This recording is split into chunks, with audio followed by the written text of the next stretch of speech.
ঈদের সময় ট্রাফিক এবং যানজট নিয়ন্ত্রণ, যেমন ধরেন যমুনা সেতু, পদ্মা সেতু এবং ফ্লাইওভারের টোল প্লাজা সম্বন্ধে যানজট নিরসনে যে আমাদের যে ইলেকট্রনিক টোল কালেকশন আছে, এটা দ্রুত টোল আদায়ে সংশ্লিষ্টর জন্য কর্তৃপক্ষ একটা কার্যকরী ব্যবস্থা গ্রহণ করে, এই জন্য তাদের নির্দেশ দেওয়া হয়েছে।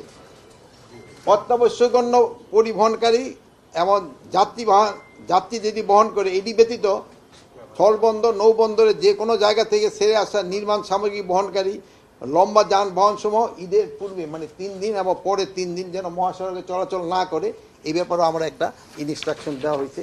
এবং আপনারা জানেন যে বাল্কহেডের ব্যাপারেও অলরেডি আজকে থেকে বাল্কহেডের চলাচলও কিন্তু বন্ধ করে দেওয়া নির্দেশ দেওয়া হয়েছে।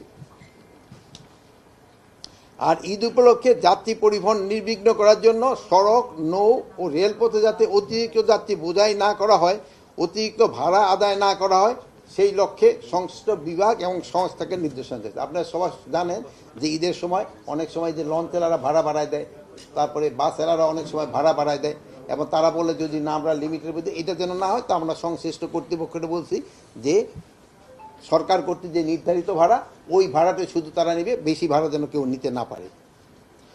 চুরি, ডাকাতি, ছিনতাই, চাঁদাবাজি, দখলবাজি এবং সংঘবদ্ধ দুষ্কৃতিকারীদের কর্মকাণ্ড তথা সন্ত্রাসী কর্মকাণ্ড রোধে ইউনিফর্মধারী পুলিশের পাশাপাশি গোয়েন্দা সংস্থার সদস্য মোতায়েন থাকবে। বিশেষ বিশেষ রাস্তার মোড়ে চেকপোস্ট স্থাপন করা হবে। টাকা এই অনেক সময় স্থানান্তর করার জন্য, যেন যদি কারো বেশি টাকা হয়, মানি স্থানান্তরের জন্য আমাদের স্কোয়াডের সহায়তা নেবে। আমরা পুলিশ এ ব্যাপারে সহায়তা করব যে তারা বড় ধরনের টাকা এক জায়গায় থেকে অন্য জায়গায় স্থানান্তর করতে চায়।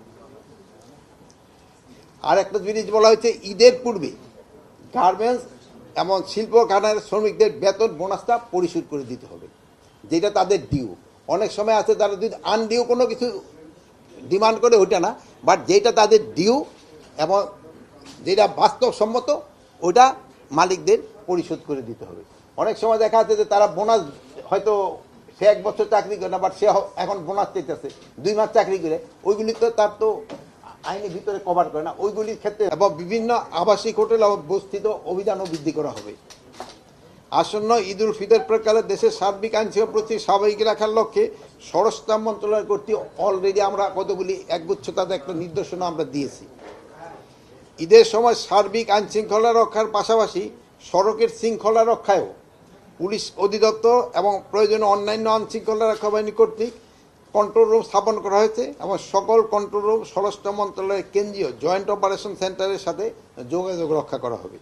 পবিত্র ঈদ উল ফিতর উপলক্ষে যাতে আইন শৃঙ্খলা পরিস্থিতি স্বাভাবিক ও নিয়ন্ত্রণে থাকে, সেই বিষয় নিয়ে করণীয় সম্পর্কে আলোচনা করা হয়েছে।